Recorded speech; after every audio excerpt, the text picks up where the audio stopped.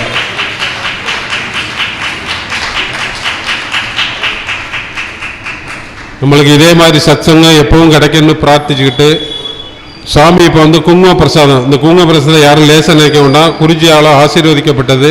நீங்கள் கொண்டு போய் உங்கள் வீட்டில் உங்கள் குங்குமத்தோடு கலந்து வச்சுக்கலாம், அது கலந்து வச்சுக்கலாம். உங்களுக்கு என்ன பிரார்த்தனை இருக்கோ அந்த நீங்கள் நெத்தியில் எடுக்கும்போது அதையும் சேர்த்து வச்சுக்கிட்டிங்கன்னா நீங்கள் என்ன காரியங்கள் நினைக்கிங்க அது கண்டிப்பாக நம்பிக்கையோடு பண்ணிங்கன்னா நடக்கும்.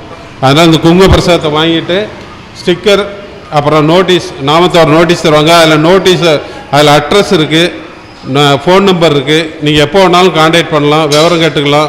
பூஜையில் கலந்துக்கிட்டதுக்கோ உங்கள் வீட்டில் நாம வைக்கிறதுக்கோ அல்லது சத்சங்கத்தில் கலந்துக்கிட்டோன்னா அந்த நோட்டீஸில் நம்பர் இருக்குது, நீங்கள் அதில் வாட்ஸ்அப் நம்பர் இருக்குது, எதை வேணாலும் நீங்கள் கேட்டு தெரிஞ்சுக்கலாம். அந்த நோட்டீஸு ஸ்டிக்கர் வாங்கிட்டு அங்கே வந்து பிரசாதம் இருக்குது, அதை அப்படியே வாங்கிட்டு ஒரு 1 by 1 கூட்டமாக இல்லாமல் வரிசையாக நின்று வாங்கிட்டு ஒத்துழைக்கும்படி அன்போடு கேட்டுக்கொள்கிறோம். ராதே ராதே.